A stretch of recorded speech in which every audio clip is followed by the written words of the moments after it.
Minha esposa morreu e deixou tudo para nosso filho. A fazenda de 200 hectares, os 6 milhões em investimentos, as contas bancárias repletas.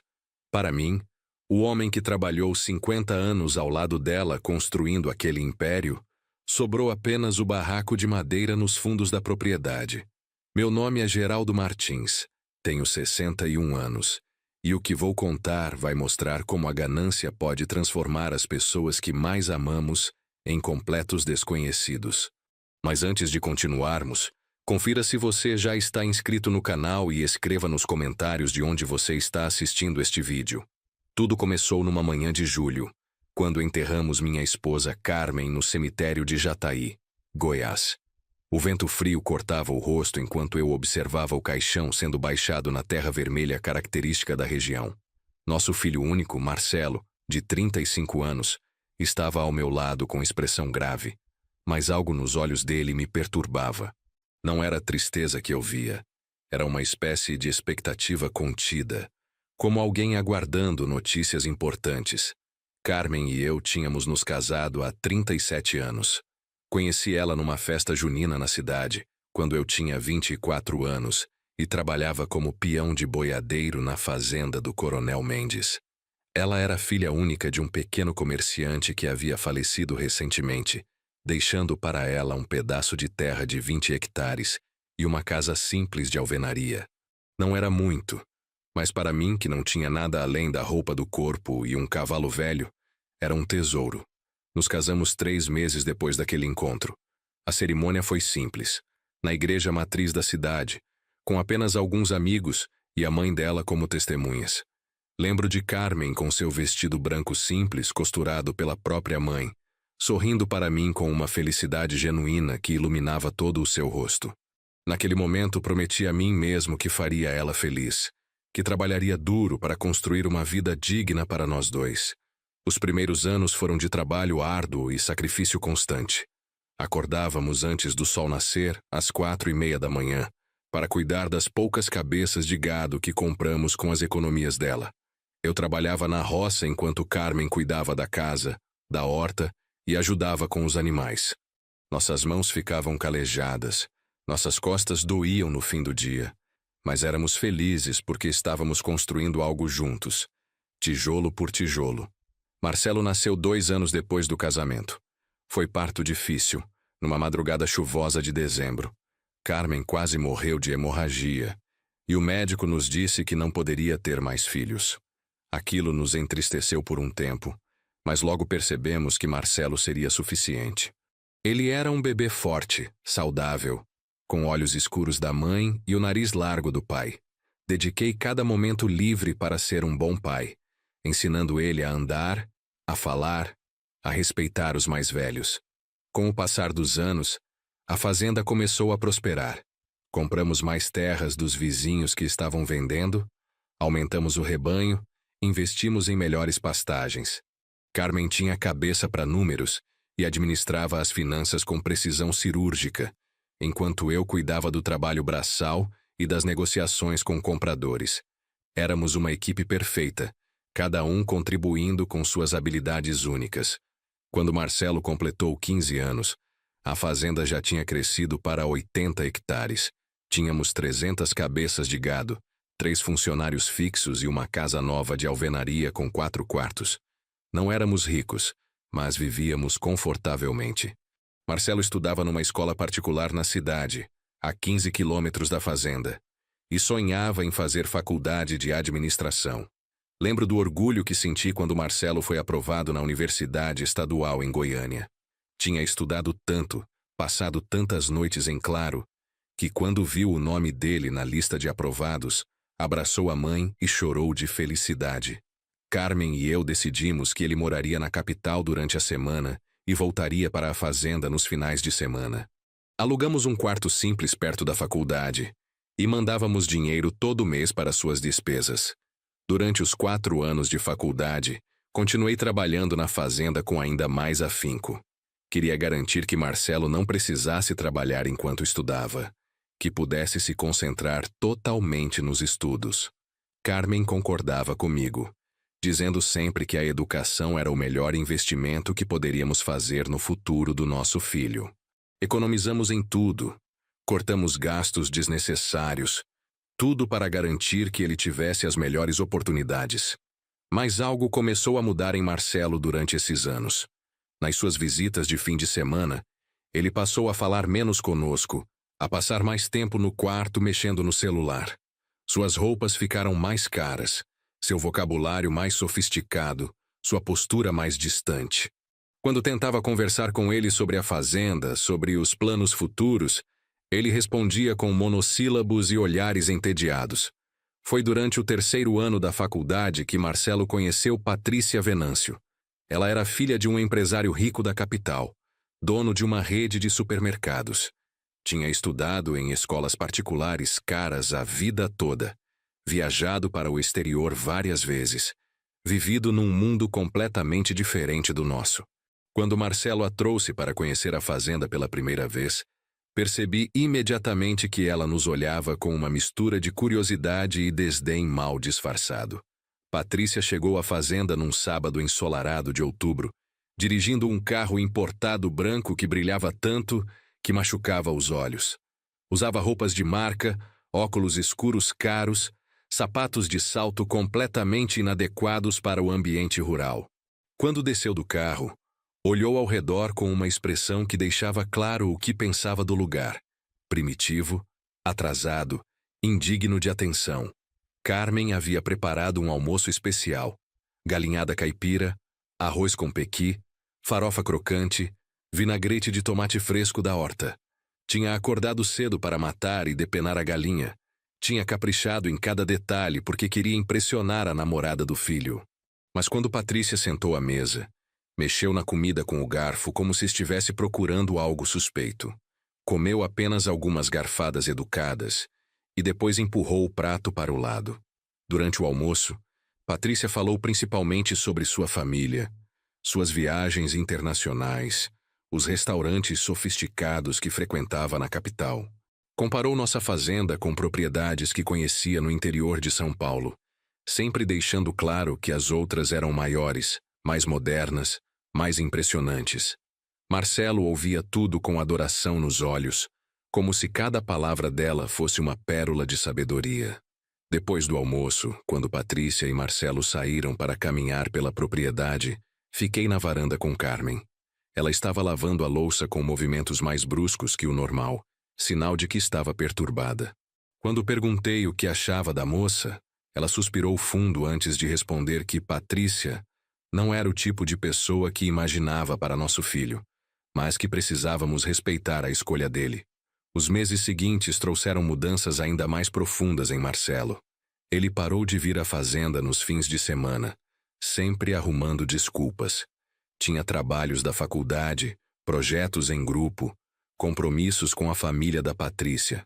Quando ligávamos para ele, as conversas eram cada vez mais curtas e superficiais. Carmen ficava triste depois de cada ligação, sentada na varanda olhando para o horizonte com expressão melancólica. Depois de se formar, Marcelo conseguiu emprego numa empresa de consultoria em Goiânia. O salário era bom, cerca de R$ 8.000 por mês, suficiente para viver confortavelmente na capital. Ele alugou um apartamento num bairro nobre e começou a viver uma vida completamente urbana, distante das origens rurais. Suas visitas à fazenda se tornaram ainda mais raras, limitadas a datas especiais como Natal e aniversários. Foi durante uma dessas raras visitas, no Natal de 2015, que Marcelo nos deu a notícia de que iria se casar com Patrícia. Carmen ficou feliz com a notícia. Abraçou o filho com lágrimas nos olhos, começou imediatamente a fazer planos para ajudar com o casamento. Eu também fiquei feliz, embora uma parte de mim sentisse uma preocupação indefinida sobre como aquela união mudaria ainda mais nosso relacionamento com Marcelo. O casamento foi realizado 6 meses depois, numa igreja elegante de Goiânia, seguido de uma recepção num buffet caro que comportava 300 convidados. A família de Patrícia convidou pelo menos 200 pessoas. Empresários, políticos, profissionais liberais, toda a elite da capital. Carmen e eu convidamos apenas 20 pessoas. Alguns primos, vizinhos da fazenda, amigos mais próximos da cidade.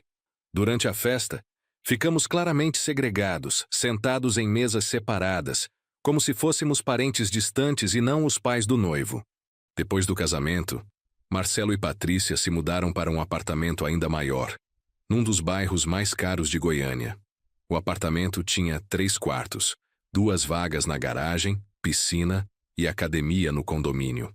A família de Patrícia havia dado o apartamento como presente de casamento, uma demonstração clara de seu poder financeiro e uma mensagem implícita de que eles podiam oferecer ao casal um padrão de vida que nós jamais conseguiríamos. As visitas de Marcelo à fazenda se tornaram praticamente inexistentes.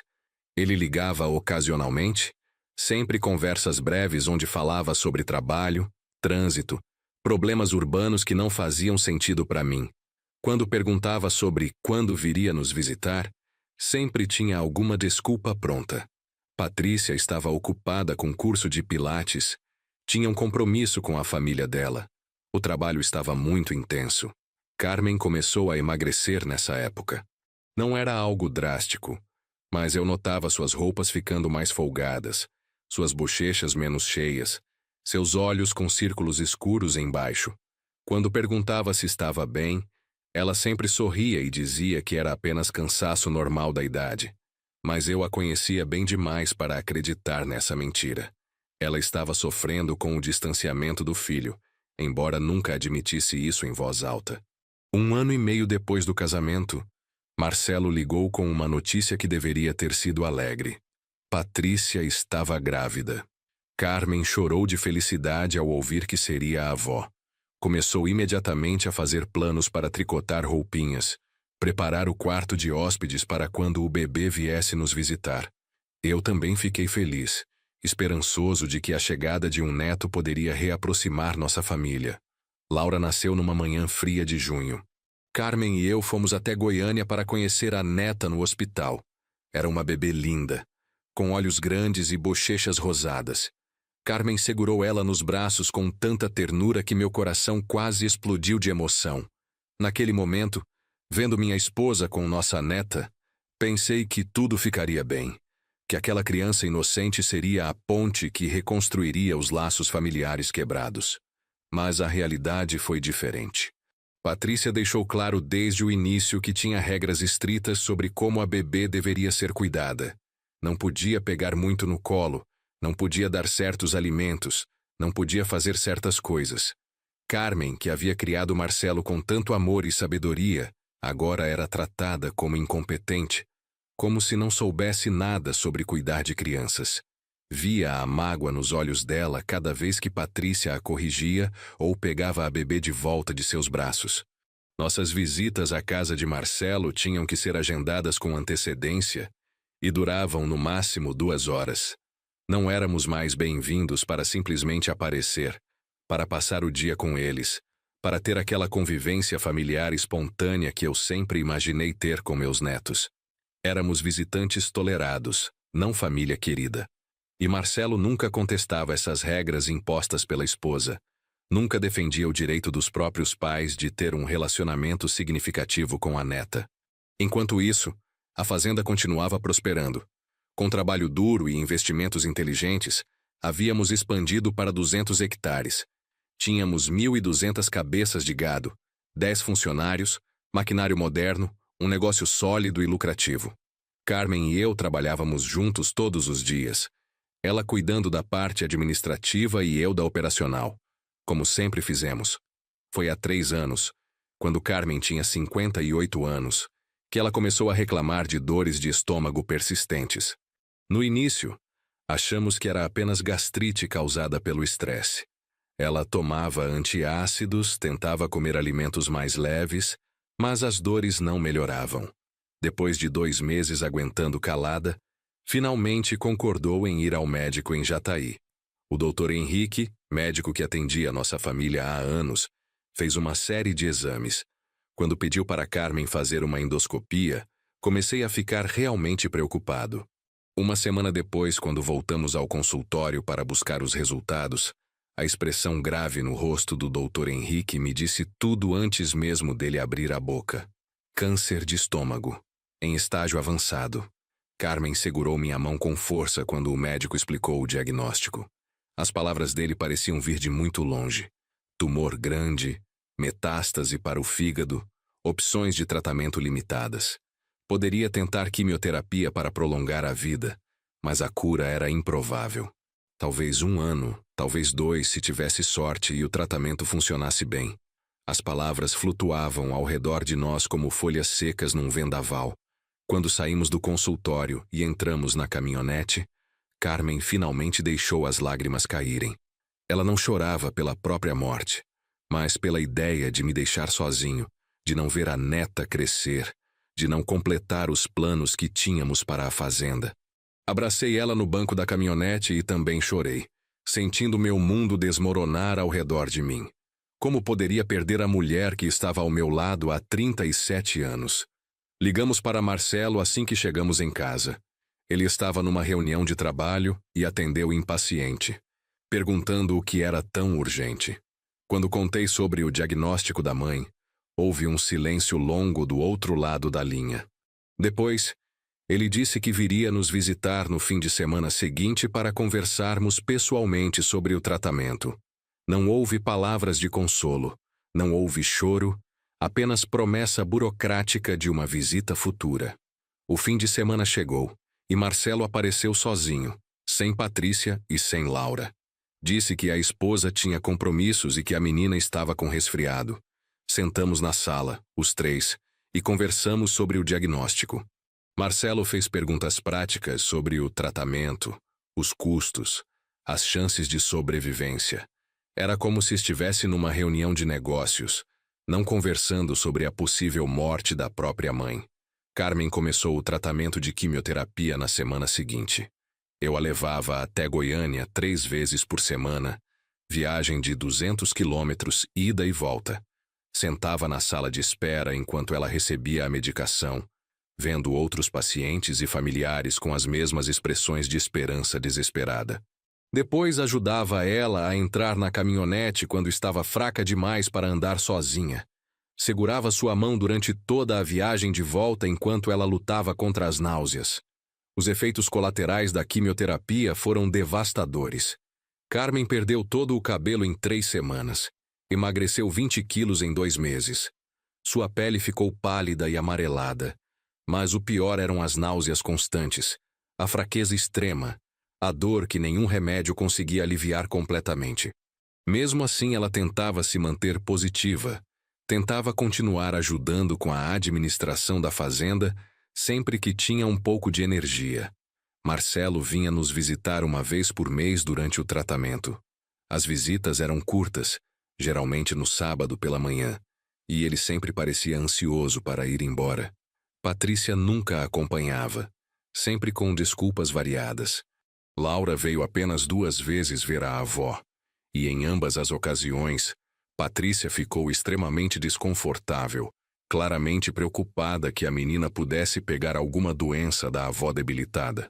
Durante uma dessas visitas, Carmen tentou conversar com Marcelo sobre o futuro da fazenda.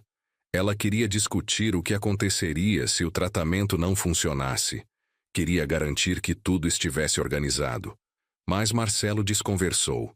Disse que era cedo demais para pensar nisso, que ela ia melhorar. Percebi algo estranho no jeito dele evitar o assunto. Uma esquiva que parecia mais calculada que emocional. Depois de 8 meses de tratamento, o oncologista nos deu a notícia que tínhamos medo de ouvir. A quimioterapia não estava funcionando. O tumor tinha crescido. A metástase se espalhado para outros órgãos. Poderia continuar o tratamento para ganhar alguns meses, mas seria apenas prolongar o sofrimento.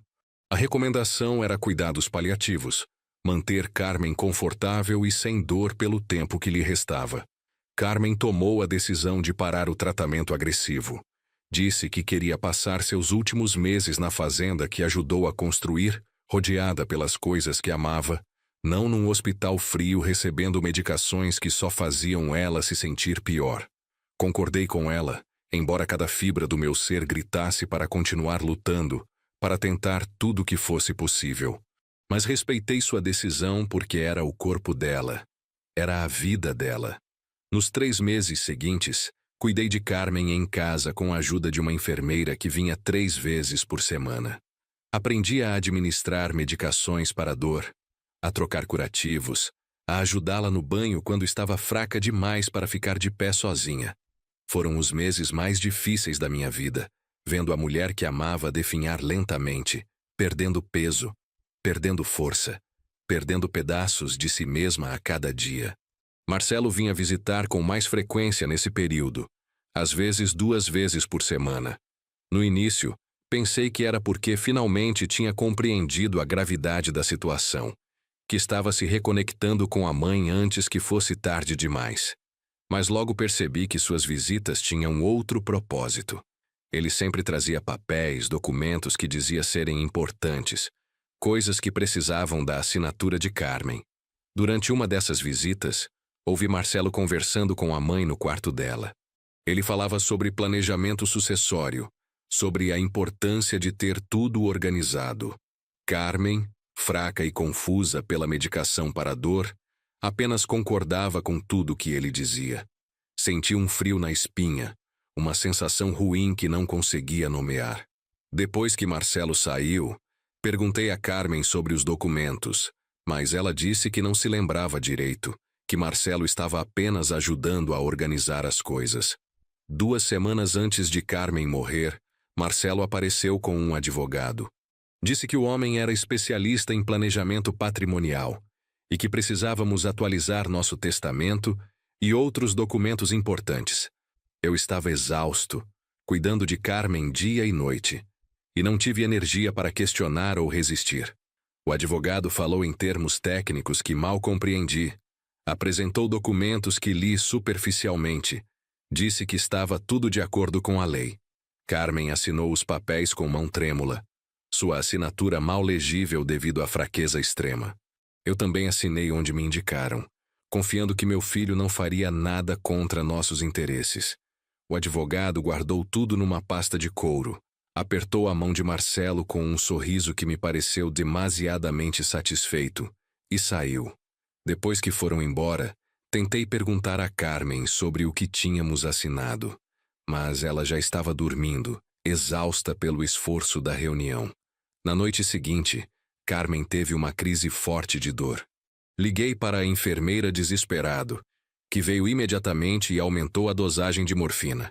Carmen ficou mais confortável, mas também muito sonolenta, entrando e saindo de consciência.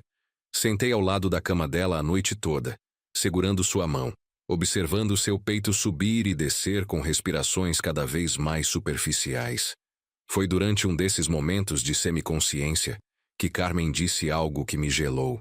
Ela olhou para mim com olhos vidrados pela morfina e sussurrou que Marcelo havia mudado, que não era mais o menino que criamos, que tinha medo do que ele seria capaz de fazer. Perguntei o que ela queria dizer, mas ela já estava dormindo novamente, suas palavras confusas desaparecendo na névoa da medicação. Carmen morreu numa manhã fria de julho, exatamente 1 ano após o diagnóstico. Eu estava ao lado dela, segurando sua mão, quando senti ela apertar meus dedos levemente uma última vez, antes de soltá-los para sempre. Não houve cena dramática. Não houve últimas palavras profundas. Ela simplesmente parou de respirar. E a mulher que foi minha companheira por 37 anos se foi, deixando um vazio imenso que eu sabia que nunca seria preenchido. Liguei para Marcelo para dar a notícia. Ele chegou 3 horas depois com Patrícia, mas sem Laura. Disseram que não queriam traumatizar a menina trazendo ela para ver a avó morta. Marcelo abraçou-me rigidamente, sem lágrimas, sem emoção visível. Patrícia ficou na sala, claramente desconfortável com a presença da morte, mexendo no celular enquanto eu chorava abraçado ao corpo ainda morno de Carmen. Os preparativos para o funeral foram assumidos rapidamente por Marcelo. Ele ligou para a funerária, escolheu o caixão, marcou o horário do velório e do enterro, tudo sem realmente me consultar. Quando tentei opinar sobre algum detalhe, ele dizia que já estava resolvido, que eu deveria apenas descansar e deixar ele cuidar de tudo. Na época, interpretei isso como cuidado filial, como ele assumindo responsabilidades para aliviar meu peso. O velório foi realizado na casa funerária de Jataí. Vieram vizinhos, funcionários da fazenda, amigos de décadas, pessoas que conheciam Carmen e respeitavam o trabalho que ela havia feito. Muitos choraram ao lado do caixão, compartilharam memórias de sua bondade e generosidade. Eu estava sentado na primeira fila, olhando para o rosto tranquilo dela no caixão, ainda não conseguindo processar completamente que ela se fora. Durante o velório, notei Marcelo conversando discretamente com várias pessoas. Ele tinha uma pasta de documentos embaixo do braço e parecia estar discutindo assuntos de negócios, completamente inadequado para o momento. Várias vezes vi ele mostrar papéis para pessoas que assentiram com cabeças, como se estivessem concordando com alguma coisa. Deveria ter prestado mais atenção. Deveria ter questionado o que estava fazendo. Mas minha dor era tão grande que mal conseguia me concentrar em qualquer coisa. O enterro foi no dia seguinte, num cemitério pequeno na zona rural perto da fazenda. O sol estava quente, o céu completamente azul, como se o universo estivesse indiferente à minha dor. Ajudei a carregar o caixão até a sepultura, sentindo o peso dela pela última vez. Quando baixaram o caixão na terra vermelha de Goiás, senti meus joelhos fraquejarem. Seu Antônio, nosso vizinho e amigo de décadas, me segurou pelo braço, impedindo que eu caísse. Depois do enterro, voltamos para a fazenda onde a tradição pedia que servíssemos almoço para os que compareceram. As mulheres da vizinhança haviam preparado comida: arroz, feijão, carne assada, farofa, saladas. As pessoas comiam e conversavam em voz baixa, compartilhando histórias sobre Carmen, falando sobre como ela era especial, como faria falta. Eu não conseguia comer. Apenas sentava na varanda observando tudo como se estivesse assistindo a um filme. Foi quando a maioria dos convidados já havia ido embora que Marcelo se aproximou de mim. Patrícia estava ao lado dele, e os dois tinham expressões sérias que me fizeram sentir um aperto no peito. Pai, disse Marcelo, precisamos conversar sobre a situação da fazenda e da herança. Ainda estamos no dia do enterro da sua mãe, respondi com incredulidade. Pode esperar alguns dias? Ele balançou a cabeça negativamente, dizendo que precisávamos resolver aquilo o quanto antes para evitar problemas legais. Marcelo abriu a pasta que carregava desde o velório e tirou vários documentos. Começou a explicar em tom de voz monótono, como se estivesse lendo um relatório corporativo. A mãe havia feito um testamento 3 semanas antes de morrer, quando ainda tinha capacidade mental para tomar decisões. Nesse testamento, ela havia deixado toda a fazenda de 200 hectares e todos os investimentos financeiros, totalizando 6 milhões de reais para ele, Marcelo, como único herdeiro. Fiquei olhando para Marcelo sem conseguir processar o que estava ouvindo. Como assim toda a fazenda e todo o dinheiro para ele? E quanto a mim, que trabalhei lado a lado com Carmen por 37 anos construindo aquilo tudo? Marcelo evitou meu olhar, focando nos papéis enquanto continuava explicando com voz fria e distante. O senhor recebe o direito de morar no barraco de madeira, nos fundos da propriedade pelo resto da vida, além de uma pensão mensal de 2.000 reais. 2.000 reais, repeti, minha voz saindo estrangulada, e o barraco nos fundos. Aquele barraco que construí com minhas próprias mãos 40 anos atrás, quando chegamos na propriedade, antes de construirmos a casa principal, aquele cômodo simples de madeira que usávamos como depósito.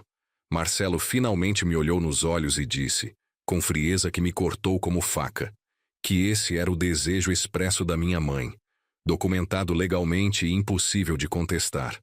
Mas isso não faz sentido, gritei, levantando da cadeira. Sua mãe jamais faria isso comigo. Trabalhamos juntos a vida toda. Construímos tudo isso juntos. Como ela pode ter deixado tudo para você e praticamente nada para mim? Marcelo fechou a pasta calmamente e disse que tinha certeza de que era difícil para mim aceitar, mas que aqueles eram os fatos legais. A propriedade estava em nome de Carmen desde que herdou do pai dela. Ela tinha total direito de deixar como quisesse. Patrícia, que havia ficado calada até então, intrometeu-se dizendo que eu deveria ser grato por pelo menos ter onde morar e uma pensão garantida. Muitos viúvos ficam sem nada, ela disse com um sorriso falso. Olhei para aquela mulher, para aquele casal, e pela primeira vez comecei a entender o que Carmen tentara me dizer nos últimos dias de vida. Algo estava profundamente errado ali, mas minha mente, ainda confusa pela dor da perda, não conseguia organizar os pensamentos claramente. Nos dias seguintes, tentei encontrar explicações lógicas. Talvez Carmen realmente tivesse deixado tudo para Marcelo porque queria garantir que ele cuidasse bem do patrimônio. Talvez ela achasse que eu já era velho demais para administrar a fazenda sozinho. Talvez fosse sua forma de garantir que eu seria cuidado pelo filho nos meus últimos anos. Decidi procurar o advogado que tinha vindo com Marcelo naquele dia. Seu nome estava nos documentos. Dr. Silvano Pacheco, escritório no centro de Jataí. Marquei uma consulta e fui até lá numa manhã de terça-feira, ainda usando as mesmas roupas escuras do luto, ainda com os olhos inchados de tanto chorar. A secretária me olhou com pena quando anunciei minha chegada. Dr. Silvano me recebeu num escritório bem decorado, com móveis de madeira escura e diplomas emoldurados nas paredes. Era um homem de 50 e poucos anos, cabelos grisalhos penteados para trás, terno cinza bem cortado. Quando expliquei minha situação, ele juntou as pontas dos dedos e me olhou com expressão que tentava parecer compassiva, mas que claramente escondia impaciência. Senhor Geraldo, ele disse, entendo sua dor e sua confusão, mas o testamento foi feito de forma completamente legal. Sua esposa estava lúcida quando assinou, tinha 2 médicos que atestaram sua capacidade mental, e tudo foi registrado em cartório. Não há como contestar. Mas ela estava sob efeito de morfina pesada, argumentei. Estava confusa, fraca, vulnerável. Marcelo aproveitou-se disso. O Dr. Silvano balançou a cabeça lentamente, como se estivesse explicando algo óbvio para uma criança. Os laudos médicos dizem o contrário. Ambos os médicos atestaram que Dona Carmen estava lúcida e consciente no momento da assinatura.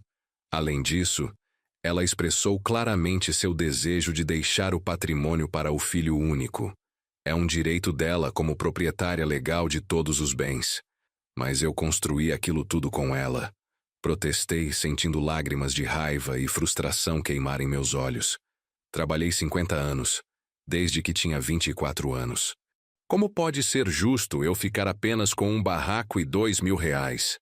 O advogado suspirou, pegou uma caneta cara e começou a brincar com ela entre os dedos. A justiça legal nem sempre corresponde ao que achamos justo emocionalmente, Sr. Geraldo. Ele então explicou que, como a propriedade original tinha vindo da família de Carmen e sempre esteve em nome dela, eu tecnicamente não tinha direitos automáticos sobre a herança. O Brasil não tinha mais meação automática em casos assim, especialmente quando havia testamento explícito. Eu poderia tentar contestar alegando coação ou incapacidade mental de Carmen, mas seria uma batalha legal longa, cara e provavelmente perdida. Quanto custaria tentar contestar? Perguntei, já sabendo que não tinha recursos para isso. O Dr. Silvano citou valores entre 50 e 100 mil reais, dependendo de quanto tempo o processo se estendesse. Valores completamente impossíveis para mim, que tinha apenas algumas economias modestas na conta bancária. Ele sabia disso quando citou os números. Podia ver nos seus olhos. Saí do escritório do advogado sentindo-me mais perdido que nunca. Caminhei pelas ruas de Jataí sem destino, passando por lugares que conhecia desde jovem, lugares onde tinha caminhado com Carmen tantas vezes. A cidade havia crescido muito nas últimas décadas, mas ainda mantinha aquele caráter interiorano que sempre gostei. Agora, tudo parecia estranho e hostil. Entrei numa pequena lanchonete e pedi um café. Sentei num canto, olhando pela janela para o movimento da rua. Pessoas passavam apressadas, cada uma com suas vidas, seus problemas, suas alegrias. Ninguém sabia ou se importava que meu mundo tinha desmoronado completamente. A dor da perda de Carmen já era insuportável.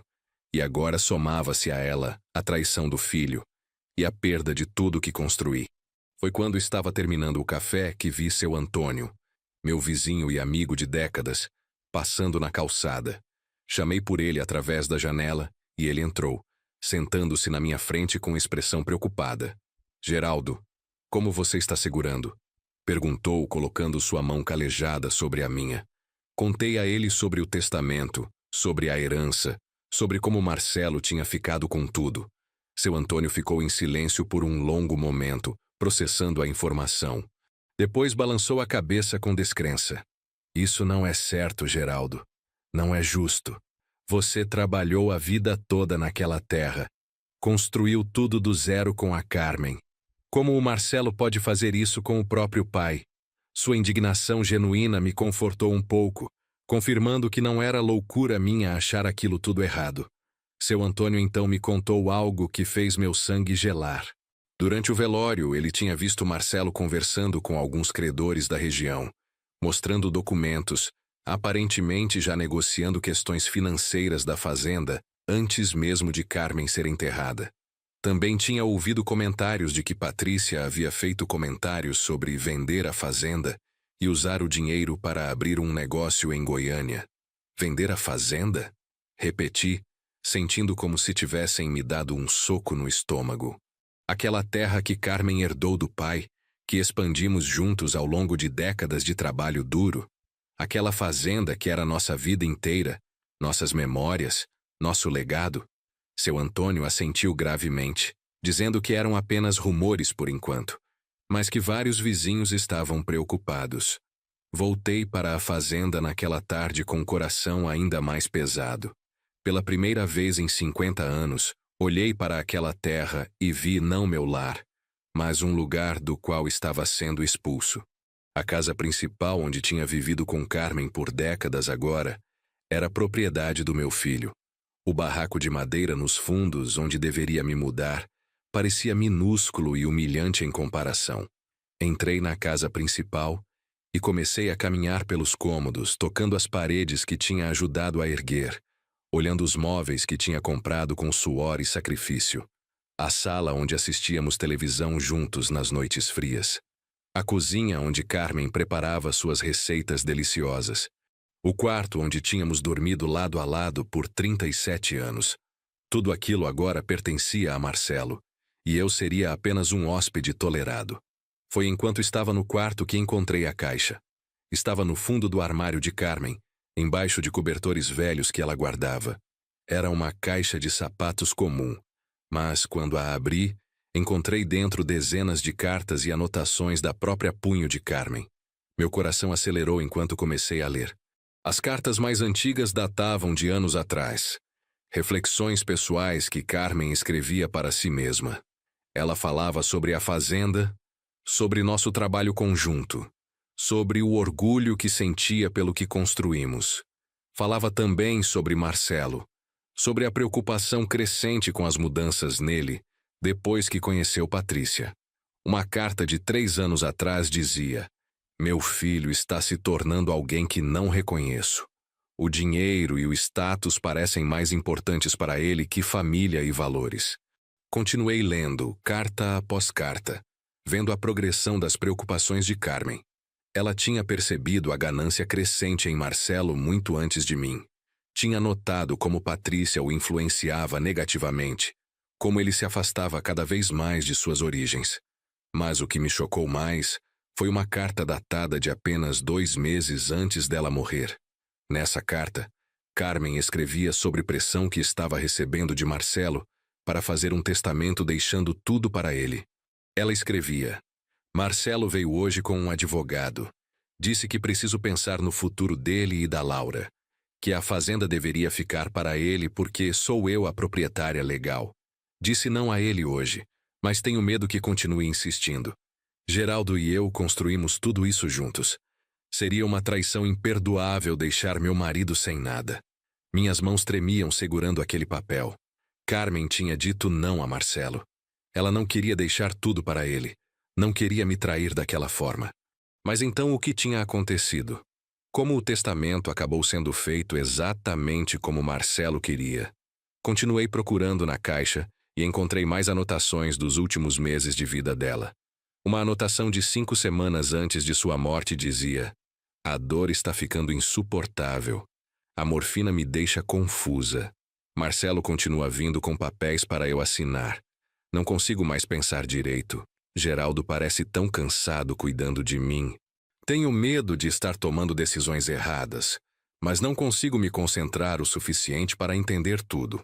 Outra anotação de 3 semanas antes dizia: "Assinei os papéis que Marcelo trouxe hoje. Ele disse que era apenas para facilitar a transferência da fazenda para Geraldo depois que eu morrer. Disse que, sem isso, haveria impostos altos demais. Confio no meu filho. Mas algo na forma como Patrícia sorriu quando saíram me deixou inquieta. Talvez seja apenas a medicação me deixando paranoica. Senti vontade de gritar. Carmen tinha sido enganada.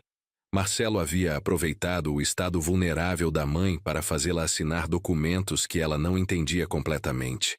Ele tinha dito que era para me proteger, para facilitar as coisas para mim, quando na verdade estava roubando minha herança. E Carmen, confusa pela morfina e pela dor, confiou no filho e assinou sua própria traição involuntária contra mim.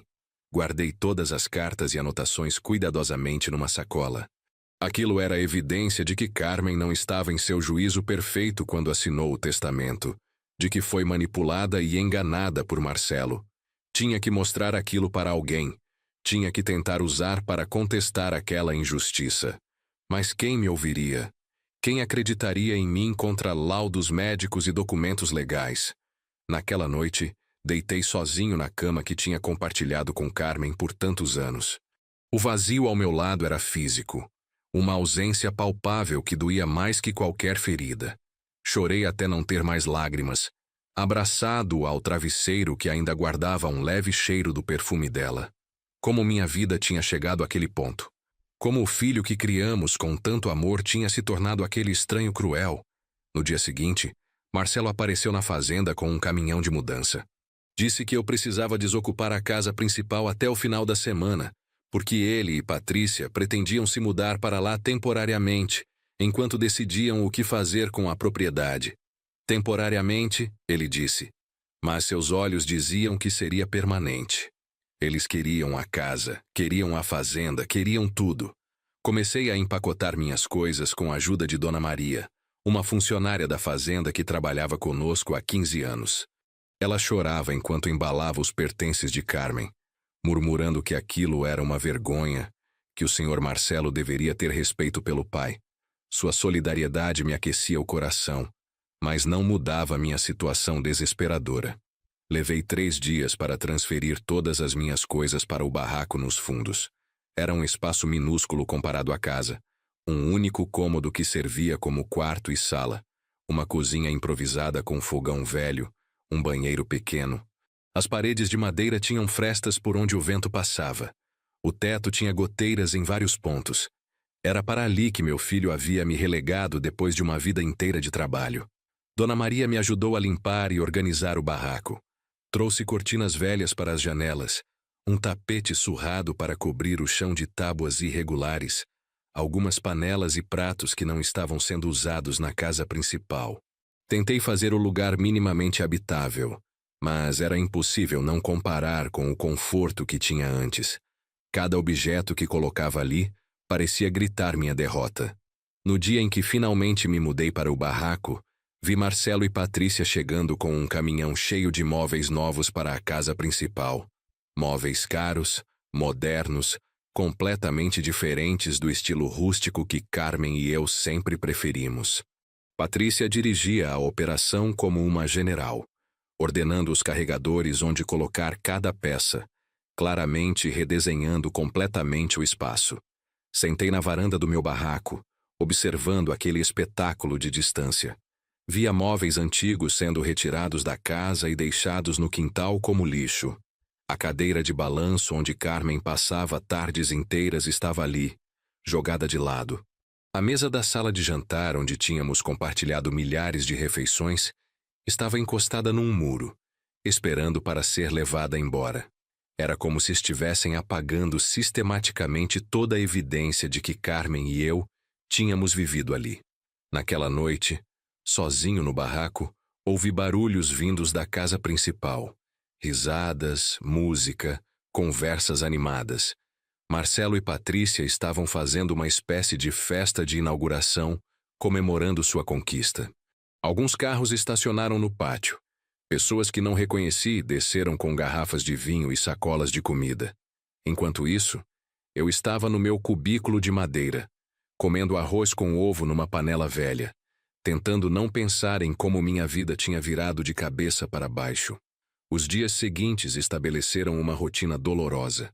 Acordava cedo como sempre fiz, mas agora não tinha trabalho na fazenda. Marcelo tinha contratado um administrador profissional de Goiânia para cuidar das operações, deixando claro que minha ajuda não era necessária nem desejada.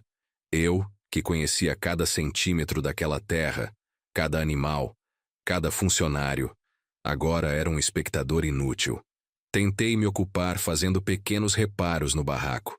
Consertei as goteiras do teto com telhas velhas que encontrei num depósito. Tapei as frestas das paredes com pedaços de madeira e papelão. Plantei uma pequena horta nos fundos para ter algo para fazer e para economizar na comida. Mas nada disso preenchia o vazio imenso que sentia. A sensação de inutilidade e traição que me corroía por dentro.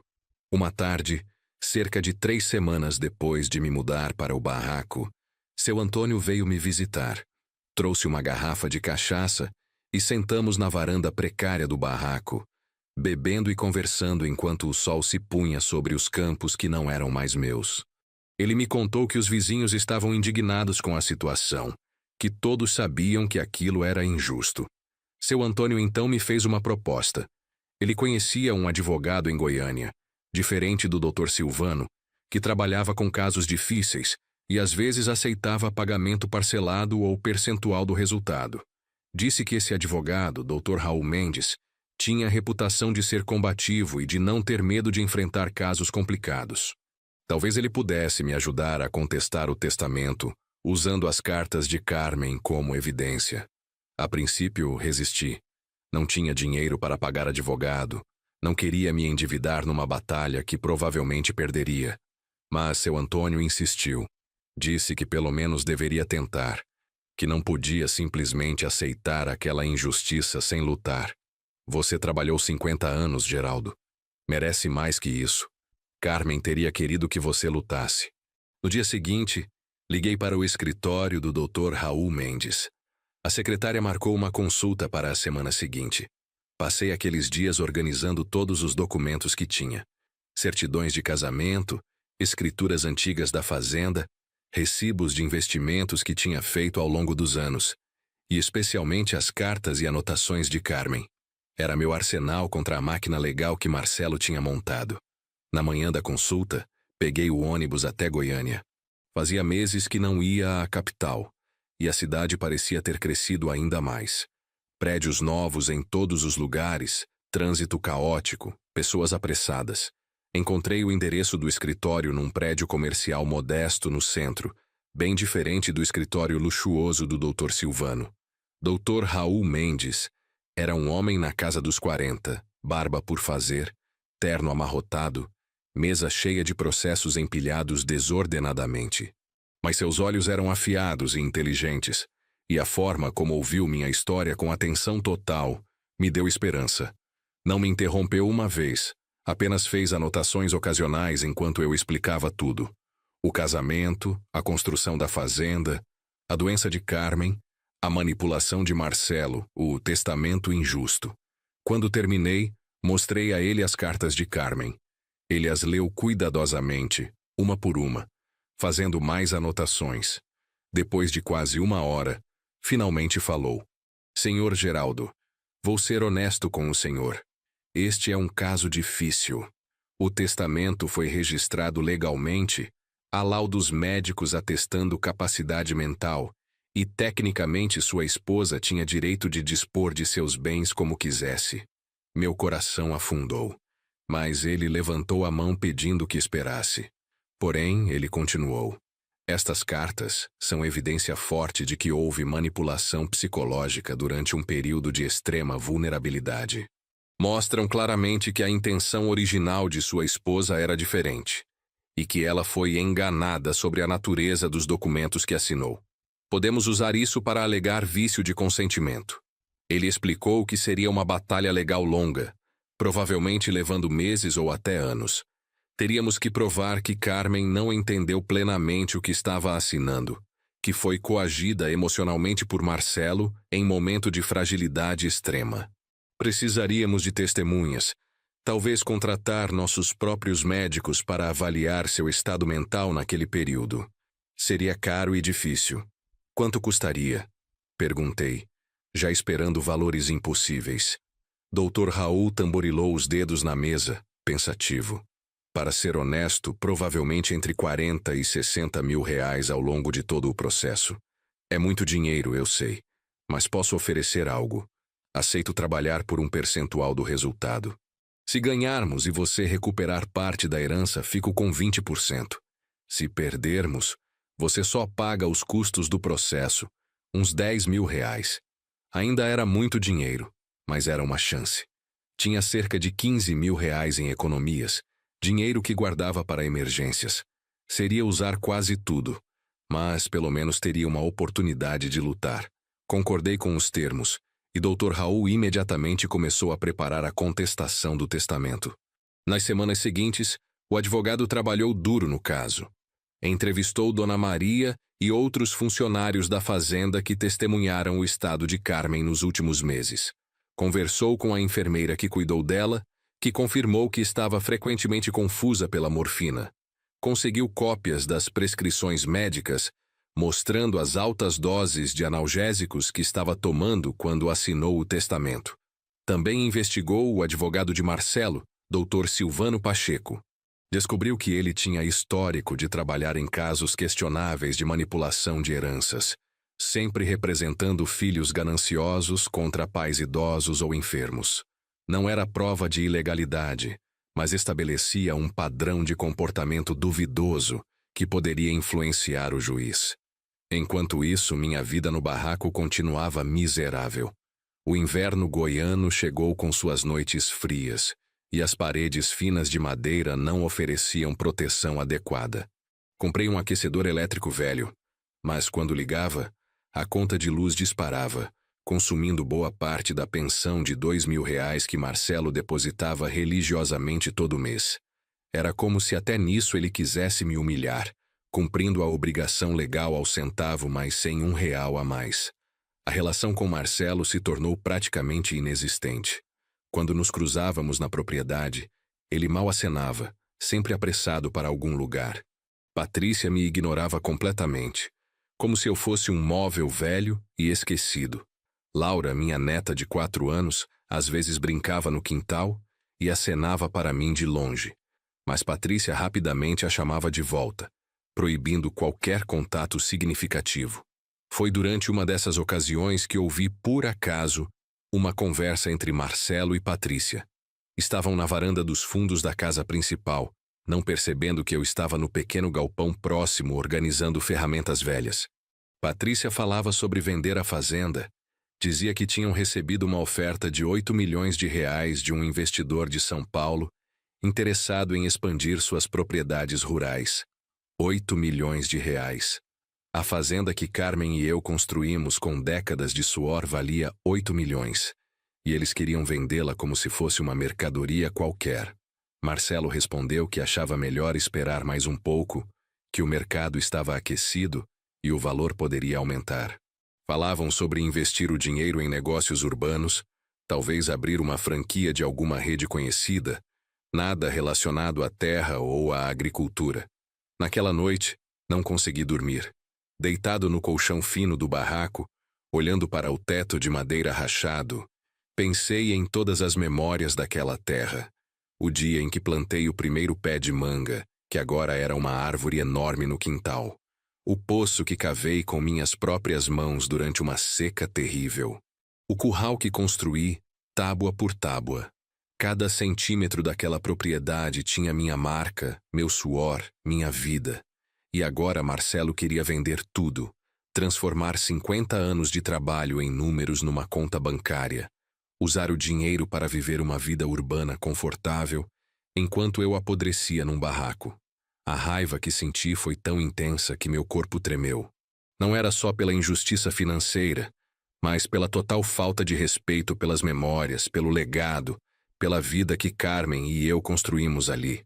Na manhã seguinte, liguei para Dr. Raul e contei sobre os planos de venda. Ele disse que isso poderia complicar ainda mais as coisas, porque se a propriedade fosse vendida antes da decisão judicial, seria mais difícil reverter a situação. Precisávamos agir rápido. Ele acelerou a preparação da contestação e prometeu entrar com o processo na próxima semana. Verdade seja dita, comecei a me preparar para a possibilidade de perder tudo. Se Marcelo vendesse a fazenda, mesmo que eu ganhasse o processo depois, só receberia dinheiro, não a terra que amava.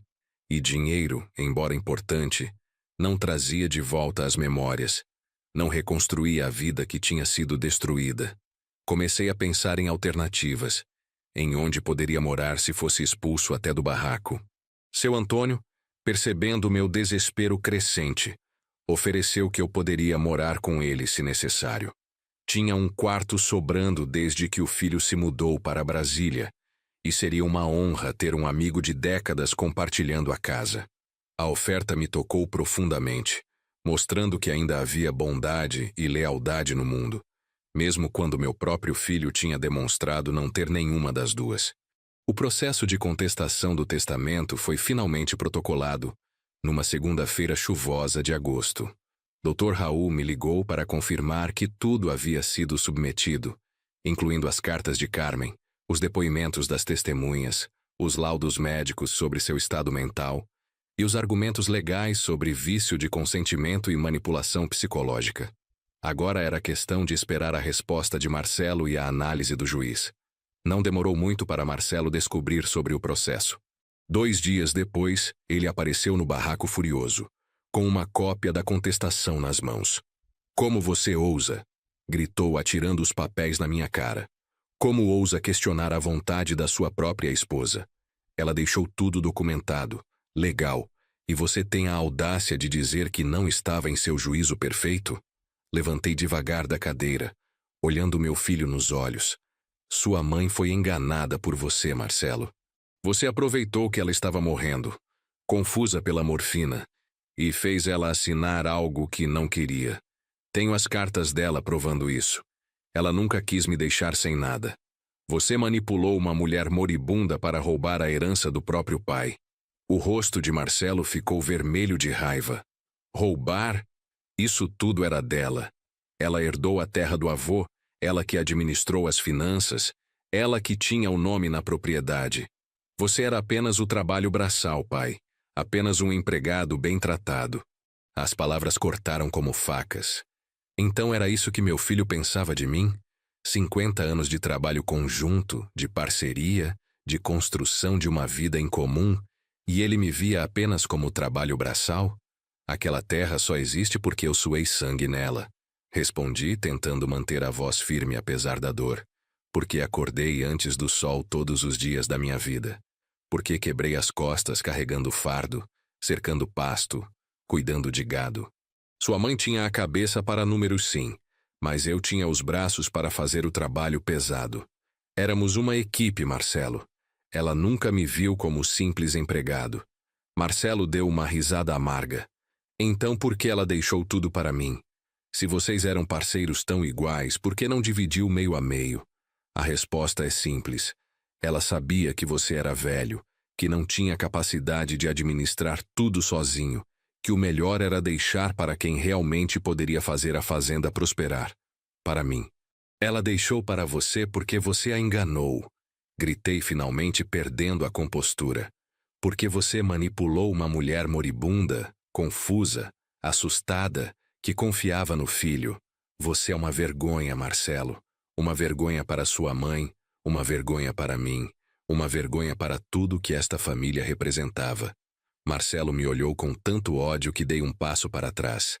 Você vai perder esse processo, pai. Vai gastar o pouco dinheiro que tem em advogados e vai perder. E quando perder, vou te tirar até desse barraco. Vou vender esta fazenda e você não vai ter nenhum centímetro de terra da família para chamar de seu. Com essas palavras venenosas, ele saiu batendo a porta do barraco com tanta força que uma das dobradiças soltou. Naquela noite, pela primeira vez desde a morte de Carmen, pensei em desistir de tudo. O processo legal, a luta pela herança, até mesmo a vida. O que restava para mim? Uma existência miserável num barraco podre, brigando com o próprio filho por migalhas do império que construí? Talvez fosse melhor simplesmente aceitar a derrota, vender o pouco que tinha e ir embora para algum lugar onde ninguém me conhecesse. Mas então olhei para a foto de Carmen que tinha colocado numa prateleira improvisada. Era de nosso 20º aniversário de casamento, ambos sorrindo na frente da casa principal que tínhamos acabado de reformar. Seus olhos na foto pareciam me encorajar, me lembrar de que ela tinha sido uma lutadora, que nunca desistiu de nada importante. Se eu desistisse agora, estaria traindo não apenas minha própria dignidade, mas também a memória dela. Dormi pouco naquela noite, mas quando o sol nasceu, tinha tomado uma decisão. Ia lutar até o fim, não importava quanto custasse ou quanto tempo levasse. Por Carmen, por mim, pela verdade. Marcelo podia ter advogados caros e documentos legais, mas eu tinha algo mais poderoso. Eu tinha a verdade. As semanas seguintes foram de tensão constante. Marcelo contratou mais 2 advogados para defender o testamento, formando uma equipe jurídica impressionante. Dr. Raul me ligava regularmente para discutir estratégias e me preparar para o que viria. Ele explicou que o processo provavelmente levaria meses, talvez até 1 ano, e que haveria várias audiências onde eu teria que testemunhar. Durante esse período, comecei a receber visitas inesperadas de pessoas da cidade. Vizinhos que conhecia há décadas apareciam no barraco para expressar solidariedade e oferecer ajuda. Dona Berenice, dona do mercadinho onde sempre comprei mantimentos, começou a me dar descontos significativos, dizendo que era o mínimo que podia fazer. Seu João, dono da oficina mecânica, consertou minha caminhonete velha sem cobrar nada. A história da minha situação tinha se espalhado pela comunidade, e a maioria das pessoas estava do meu lado. Viam aquilo como uma injustiça clara, um filho ingrato expulsando o pai idoso da casa que ajudou a construir. Alguns até organizaram uma vaquinha para ajudar com os custos do processo, conseguindo juntar quase R$ 3.000 que foram entregues com lágrimas nos olhos e abraços apertados. Marcelo e Patrícia, por outro lado, começaram a ser tratados friamente na cidade. Lojistas os atendiam com cara fechada. Vizinhos viravam o rosto quando passavam. Até na igreja as pessoas se afastavam deles. Patrícia reclamava alto sobre a fofoca interiorana e a mentalidade atrasada das pessoas, mas era claro que a reprovação social os incomodava mais do que admitiam. Foi durante uma dessas semanas tensas que recebi uma visita completamente inesperada. Era uma mulher de uns 50 anos, bem vestida, que se apresentou como Doutora Helena Moraes, psicóloga especializada em manipulação familiar e testamentos contestados. Disse que tinha lido sobre meu caso nos registros públicos do tribunal e que queria oferecer seus serviços gratuitamente. Ela explicou que trabalhava documentando casos de abuso emocional e financeiro contra idosos, usando-os como base para pesquisas acadêmicas e campanhas de conscientização. Meu caso, com as cartas de Carmen e o padrão claro de manipulação progressiva, era exatamente o tipo de situação que ela estudava. Se eu concordasse em deixá-la participar, ela poderia fornecer um laudo psicológico detalhado sem custo algum. Concordei imediatamente. Qualquer ajuda era bem-vinda naquele ponto. Doutora Helena passou 3 dias me entrevistando, fazendo perguntas detalhadas sobre meu relacionamento com Carmen, sobre as mudanças em Marcelo ao longo dos anos, sobre os eventos específicos que levaram ao testamento. Também entrevistou várias testemunhas, incluindo Dona Maria, a enfermeira, e vizinhos próximos. O laudo que ela produziu era devastador para o caso de Marcelo. Descrevia em termos técnicos como ele havia sistematicamente isolado Carmen emocionalmente, como havia aproveitado seu estado vulnerável para exercer influência indevida, como havia criado uma situação onde ela se sentia pressionada a concordar com suas demandas. Usava as próprias palavras das cartas de Carmen para ilustrar seu estado mental confuso e a progressão da manipulação. Enquanto o processo legal avançava lentamente através do sistema judicial, minha saúde começou a deteriorar. A tensão constante, a má alimentação, as noites mal dormidas no barraco frio, tudo cobrou seu preço. Desenvolvi uma tosse persistente que não melhorava, dores nas costas que me acordavam durante a noite, e uma pressão alta que o médico disse ser resultado direto do estresse. Seu Antônio insistiu que eu fosse morar com ele, pelo menos temporariamente até minha saúde melhorar. Resisti no início, não querendo ser peso para ninguém, mas quando a tosse piorou tanto que mal conseguia respirar direito, finalmente aceitei. Mudei-me para o quarto de hóspedes na casa dele, um espaço simples, mas infinitamente mais confortável que o barraco. A casa de seu Antônio ficava a apenas 2 quilômetros da fazenda, mas parecia um mundo diferente. Era limpa, bem mantida, aquecida adequadamente. Ele era viúvo há 5 anos e vivia sozinho desde que o filho se mudou. Então apreciava a companhia. Jantávamos juntos todas as noites, conversando sobre os velhos tempos, sobre política, sobre futebol, sobre qualquer coisa menos o processo que consumia minha mente. Foi durante uma dessas conversas noturnas que seu Antônio me contou algo que mudou minha perspectiva sobre a situação. Ele disse que tinha visto Patrícia na cidade, conversando com um corretor imobiliário de Goiânia, mostrando fotos da fazenda no celular e discutindo valores. Não eram apenas rumores de venda, eram negociações ativas. Marcelo estava mesmo planejando vender tudo. Liguei imediatamente para Dr. Raul e contei sobre as negociações de venda. Ele ficou preocupado e disse que precisávamos pedir uma liminar para impedir a venda da propriedade até o processo ser resolvido. Se Marcelo vendesse antes da decisão judicial, seria muito mais difícil recuperar qualquer coisa. No dia seguinte, ele protocolou um pedido de urgência no tribunal. O juiz, Dr. Arnaldo Ferreira, era conhecido por ser justo, mas também por ser extremamente ocupado. Seu Antônio, que conhecia o sistema judicial local melhor que eu, explicou que processos como o meu podiam ficar parados por meses esperando análise. Mas o pedido de liminar tinha caráter urgente, então havia chance de ser analisado mais rapidamente. Enquanto esperávamos a decisão sobre a liminar, minha saúde continuou oscilando. Alguns dias me sentia bem o suficiente para sair e caminhar pela propriedade de seu Antônio. Outros mal conseguia sair da cama. O médico me receitou remédios para a pressão e para a ansiedade, dizendo que meu corpo estava respondendo ao trauma emocional tanto quanto à situação física precária. Foi durante uma dessas caminhadas que tive uma ideia. Se Marcelo realmente vendesse a fazenda e eu eventualmente recebesse algum dinheiro do processo, talvez pudesse comprar um pequeno pedaço de terra em outro lugar. Não seria a mesma coisa, nunca seria, mas pelo menos teria um lugar para chamar de meu, onde pudesse plantar algumas coisas, criar alguns animais, viver com dignidade meus últimos anos. 2 meses após o início do processo, finalmente chegou a notícia sobre a liminar. O juiz tinha deferido parcialmente o pedido. Marcelo não poderia vender a propriedade até a conclusão do processo, mas poderia continuar administrando e lucrando com ela. Era uma vitória pequena, mas significativa. Pelo menos a fazenda não seria vendida antes de eu ter chance de lutar por ela. Marcelo ficou furioso com a decisão. Tentou recorrer, argumentando que a liminar era um abuso, que estava sendo impedido injustamente de exercer seus direitos sobre propriedade legalmente sua.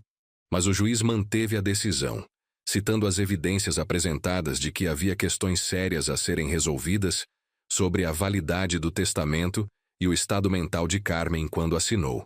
A primeira audiência foi marcada para 3 meses depois, em novembro. Dr. Raul me explicou que seria uma audiência preliminar, onde ambos os lados apresentariam seus argumentos iniciais e o juiz decidiria se havia base suficiente para prosseguir com o processo completo. Era crucial que eu causasse boa impressão, que mostrasse ser uma pessoa credível e sincera. Passei as semanas antes da audiência me preparando. Dr. Raul me fazia perguntas simulando o que os advogados de Marcelo provavelmente perguntariam. Me ensinava a responder de forma clara e objetiva. Me alertava sobre armadilhas comuns em interrogatórios. Doutora Helena também me ajudou, trabalhando questões emocionais e me ensinando técnicas para manter a calma sob pressão. O dia da audiência chegou numa manhã nublada de novembro.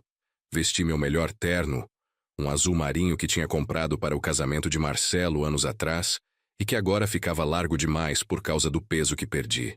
Seu Antônio me levou até o Fórum de Jataí, ficando ao meu lado como apoio moral. Dr. Raul já estava lá, com uma pasta grossa cheia de documentos. Entramos na sala de audiências, um espaço formal com paredes brancas, cadeiras desconfortáveis e uma mesa elevada onde o juiz se sentaria. Do outro lado da sala, vi Marcelo com seus 3 advogados, todos de ternos caros e expressões confiantes. Patrícia estava lá também, sentada atrás deles, olhando para mim com desprezo mal disfarçado. Quando nossos olhos se encontraram, Marcelo rapidamente desviou o olhar. Havia algo nele que parecia diferente, uma dureza que não estava lá antes.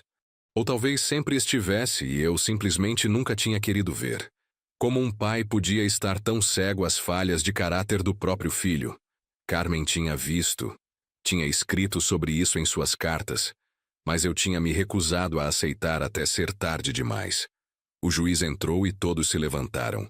Dr. Arnaldo Ferreira era um homem de uns 60 anos, cabelos completamente brancos, óculos de armação grossa, expressão séria, mas não antipática. Sentou-se, organizou alguns papéis na mesa e olhou para ambos os lados da sala antes de falar com voz profunda e clara, que não admitia conversas paralelas. A audiência começou com os advogados de Marcelo apresentando sua defesa. O principal deles, Dr. Silvano Pacheco, argumentou eloquentemente que o testamento era válido em todos os aspectos legais. Apresentou os laudos médicos atestando capacidade mental de Carmen. Mostrou que ela tinha assinado voluntariamente. Explicou que, como proprietária legal de todos os bens, tinha total direito de distribuí-los como quisesse. Depois foi a vez de Dr. Raul. Ele apresentou as cartas de Carmen, leu trechos em voz alta para o juiz, mostrou a progressão clara de sua preocupação com a pressão de Marcelo. Apresentou depoimentos de testemunhas sobre o estado confuso dela devido à morfina pesada. Trouxe o laudo da doutora Helena explicando o padrão de manipulação psicológica. Argumentou que houve vício de consentimento claro. O juiz fez várias perguntas para ambos os lados. Perguntou aos advogados de Marcelo como explicavam as cartas onde Carmen expressava claramente não querer deixar o marido sem nada. Eles argumentaram que eram apenas reflexões anteriores, que ela tinha mudado de ideia legitimamente nos últimos dias. O juiz então perguntou por que ela teria mudado de ideia tão drasticamente em tão pouco tempo. Foi então que o juiz se dirigiu diretamente a mim. "Senhor Geraldo", disse ele, "o senhor pode se aproximar e prestar juramento." Levantei-me com pernas trêmulas e caminhei até o pequeno púlpito ao lado da mesa do juiz. Coloquei a mão sobre a Bíblia e jurei dizer a verdade, apenas a verdade. Senti o peso de décadas de trabalho honesto me dando força para enfrentar aquele momento. O juiz me fez perguntas diretas sobre meu relacionamento com Carmen, sobre nossa vida na fazenda, sobre meu envolvimento na construção do patrimônio. Respondi honestamente, sem exageros, apenas contando os fatos como aconteceram. Falei sobre acordar às 4:30 da manhã por 50 anos, sobre o trabalho braçal que fiz, sobre como Carmen e eu éramos parceiros em tudo. Depois foi a vez dos advogados de Marcelo me interrogarem. Dr. Silvano foi agressivo, tentando me fazer admitir que a propriedade sempre esteve no nome de Carmen, que tecnicamente eu nunca fui dono de nada. Respondi que legalmente talvez não, mas moralmente e na prática éramos donos conjuntos. Ele insinuou que eu estava contestando o testamento por ganância, não por justiça. Aquilo me feriu profundamente. Olhei para o advogado e disse: com voz controlada, mas firme, que se fosse por ganância estaria pedindo metade de 8 milhões. Não apenas o direito de ter onde morar dignamente depois de 50 anos de trabalho. Disse que não queria tirar nada de Marcelo, além do que era justo. Que só queria ser tratado com respeito e reconhecimento pelo que construí. O juiz então permitiu que Marcelo testemunhasse.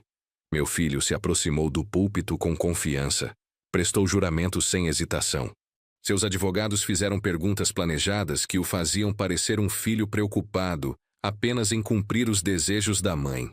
Marcelo falou sobre como Carmen tinha expressado preocupação com o futuro da fazenda, como queria garantir que ficasse em boas mãos. Mas então Dr. Raul teve sua chance de interrogar Marcelo, e a fachada começou a rachar.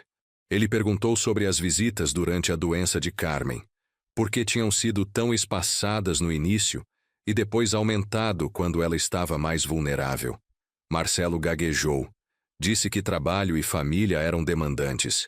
Dr. Raul então perguntou por que trouxe advogado para a casa de uma mulher moribunda.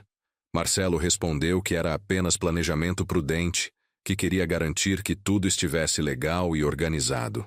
Dr. Raul então leu trechos das cartas onde Carmen descrevia sentir-se pressionada, onde expressava dúvidas sobre as intenções do filho. Marcelo disse que eram apenas confusões causadas pela medicação, que a mãe muitas vezes não sabia o que estava dizendo nos últimos dias. A expressão do juiz durante esse interrogatório era reveladora. Suas sobrancelhas se franziam cada vez mais, seus olhos ficavam mais analíticos.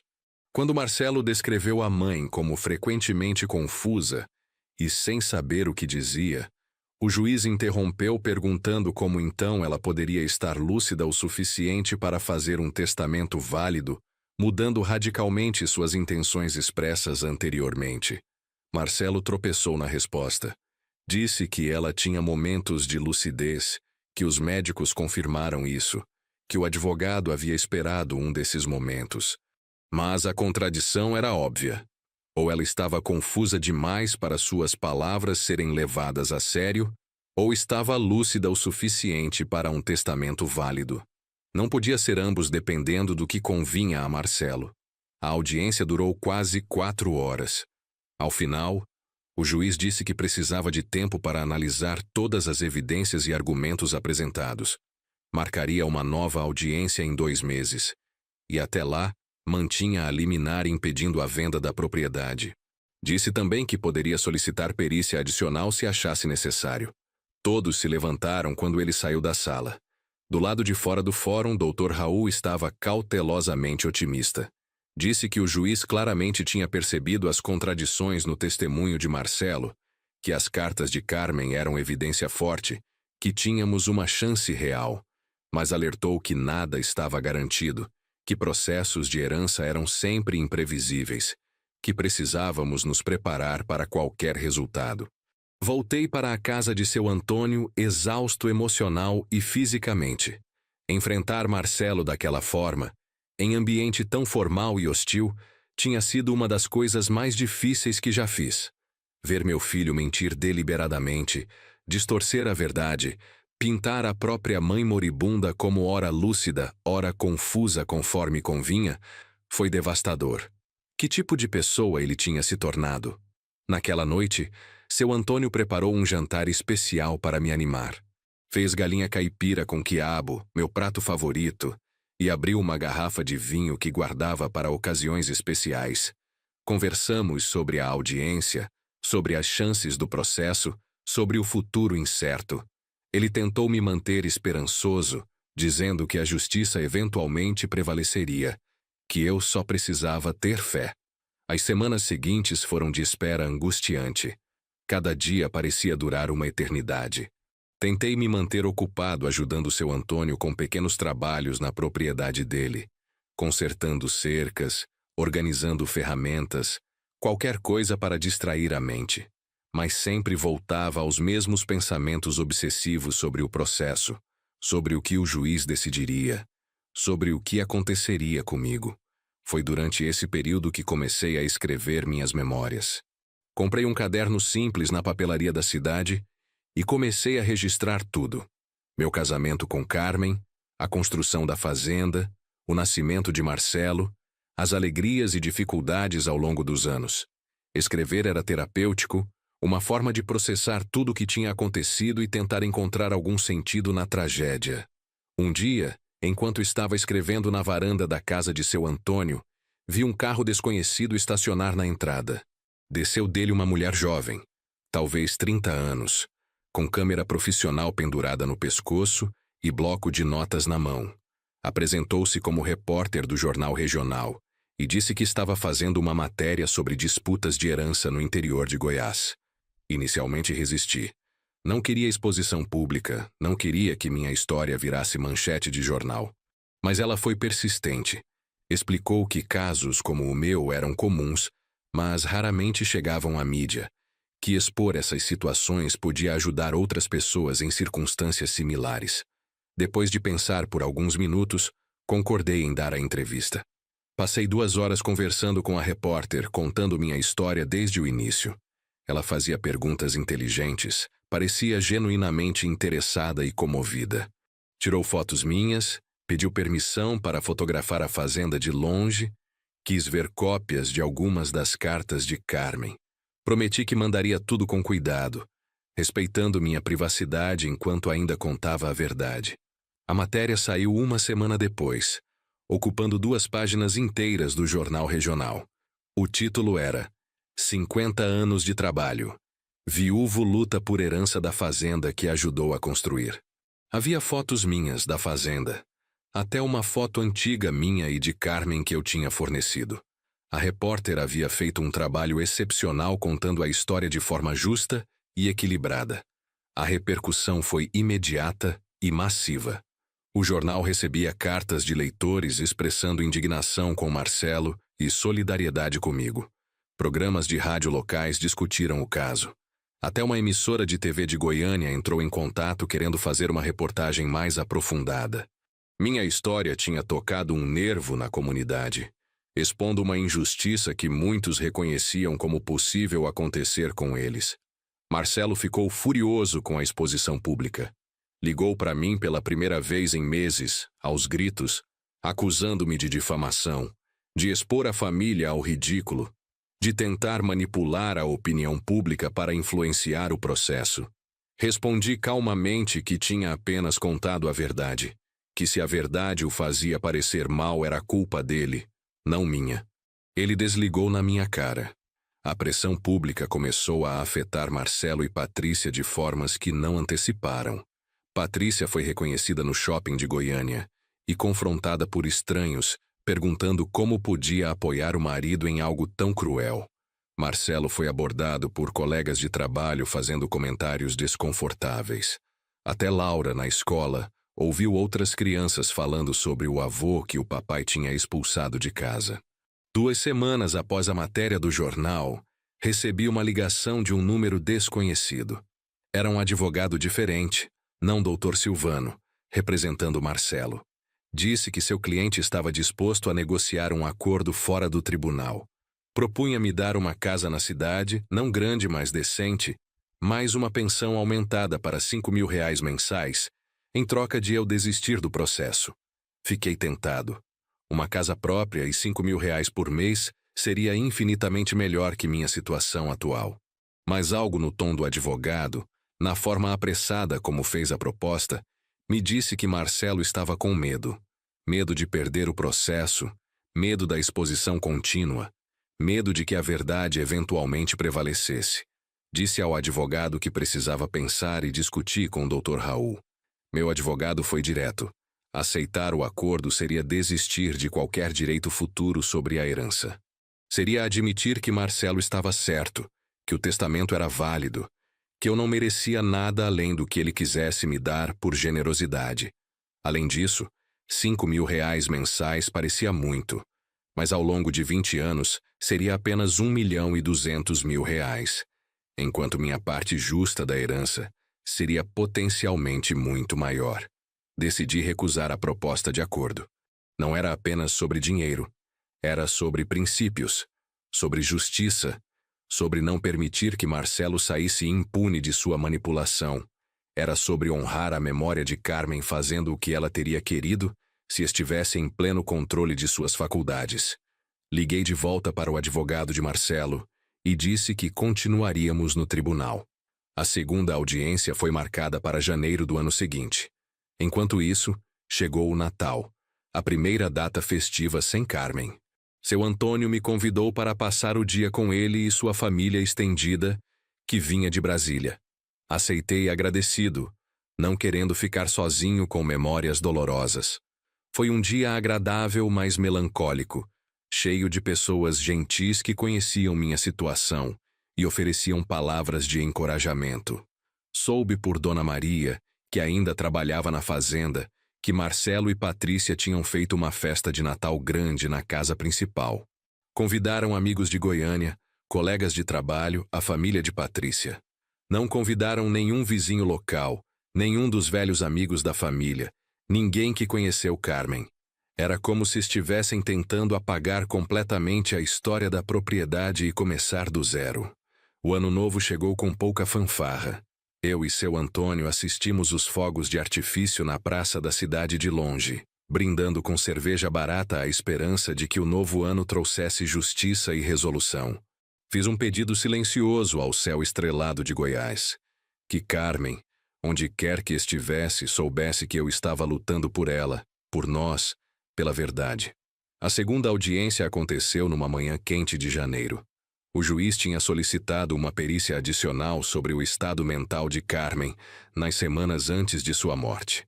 Um psiquiatra forense tinha analisado todos os documentos, entrevistado testemunhas, estudado as dosagens de medicação que ela estava recebendo. Seu laudo seria apresentado naquele dia. O perito, Dr. Márcio Oliveira, um homem sério de uns 50 anos, apresentou suas conclusões. Explicou que as doses de morfina que Carmen recebia eram extremamente altas, suficientes para causar confusão significativa, alterações de percepção e dificuldade de concentração. Disse que, embora ela pudesse ter momentos de relativa lucidez, sua capacidade de tomar decisões complexas estava indubitavelmente comprometida. Mais importante, o perito afirmou que as cartas de Carmen mostravam claramente que suas intenções originais eram diferentes do testamento final. A mudança drástica de opinião em tão pouco tempo, combinada com o estado mental comprometido e a presença de parte interessada, Marcelo, pressionando por mudanças específicas, caracterizava o que ele chamou de vulnerabilidade cognitiva explorada. Os advogados de Marcelo tentaram desacreditar o perito, questionando sua metodologia, sugerindo que estava sendo parcial. Mas Dr. Márcio manteve suas conclusões com confiança profissional, citando estudos científicos e precedentes legais.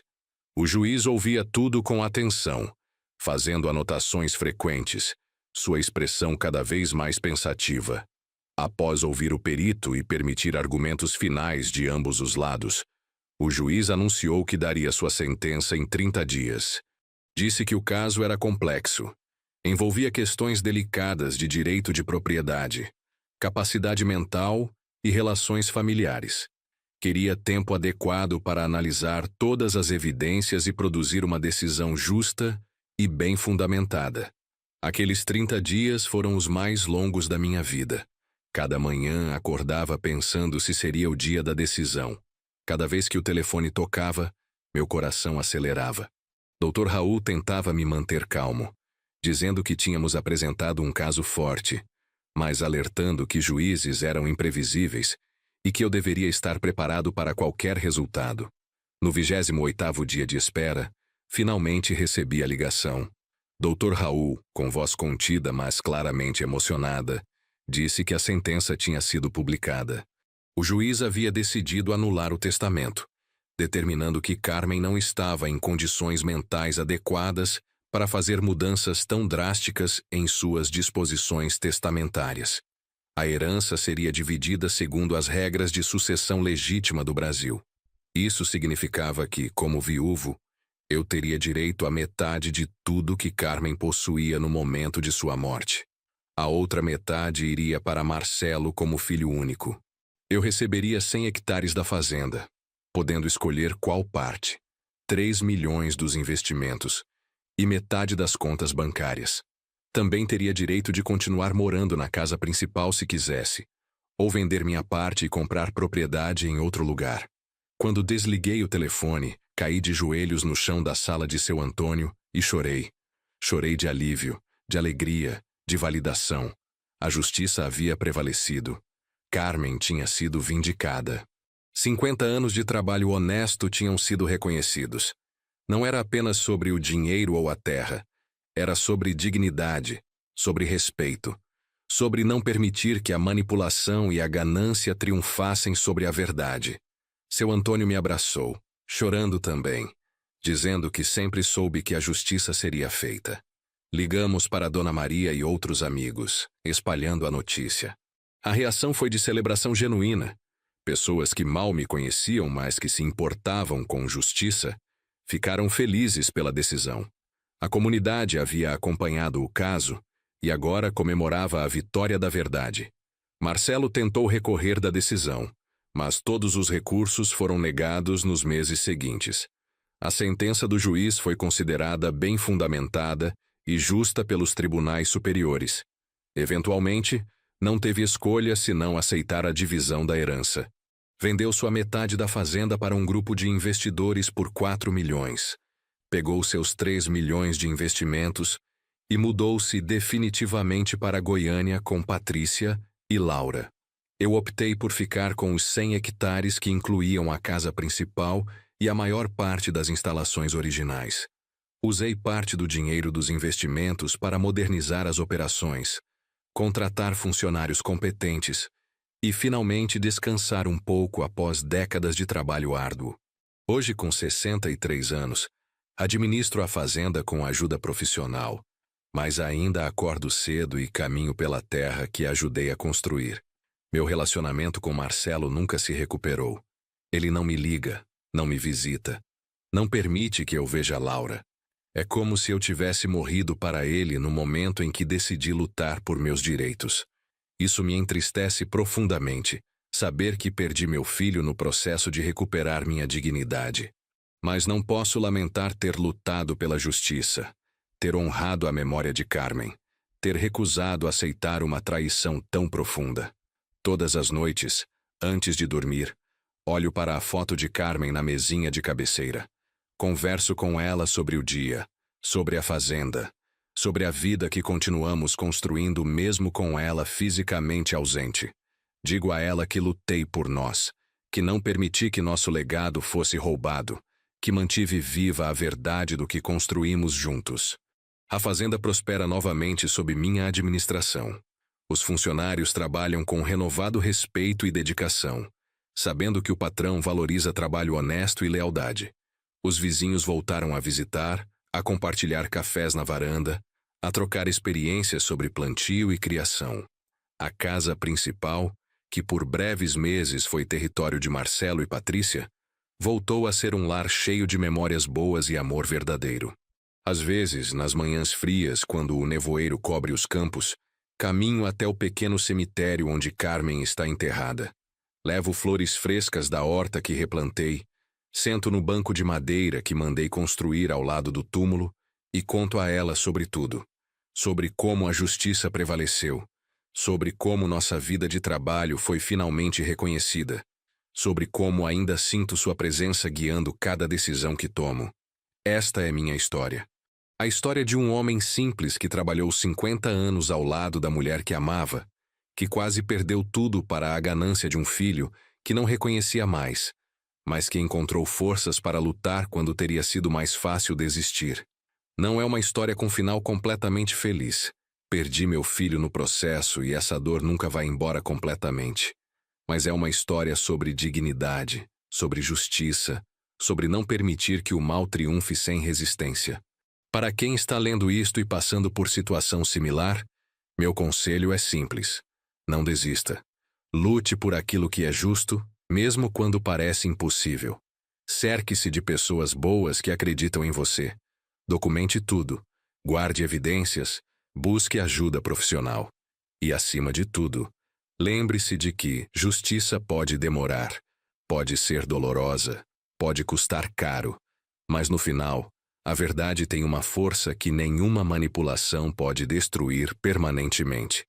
Hoje, sentado na varanda desta casa que ajudei a construir tijolo por tijolo, olhando para os campos que plantei com minhas próprias mãos, sei que Carmen estaria orgulhosa. Orgulhosa não apenas porque recuperei nossa herança, mas porque mantive minha integridade, porque lutei com honra, porque provei que 50 anos de trabalho honesto valem mais que qualquer papel assinado em momento de vulnerabilidade. A ganância transformou meu filho num estranho. Isso é verdade. Mas a justiça me transformou num homem mais forte, mais sábio, mais grato pelas coisas verdadeiramente importantes da vida. E enquanto o sol nasce sobre esta terra abençoada de Goiás, iluminando os campos de ouro verde que se estendem até o horizonte, sei que cada luta valeu a pena.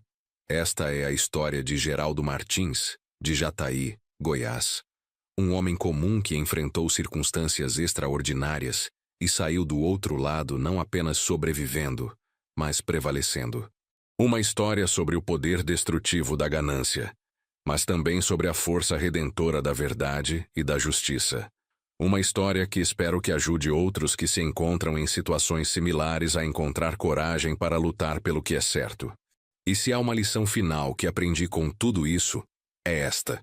Não importa quantos documentos legais existam, não importa quantos advogados caros sejam contratados, não importa quanta pressão seja aplicada, a verdade tem um peso próprio que eventualmente se faz sentir. Pode levar tempo, pode exigir luta, mas a verdade sempre encontra um caminho para a luz. Carmen, meu amor, onde quer que você esteja, saiba que mantive minha promessa. A promessa que fiz no dia do nosso casamento, há 37 anos, de cuidar de você, de honrar você, de construir uma vida digna juntos. Mesmo na morte, mantive essa promessa. Nossa história não terminou como planejamos, mas terminou com verdade, com justiça, com dignidade intacta. E isso, no final das contas, vale mais que todos os hectares de terra ou milhões em investimentos do mundo.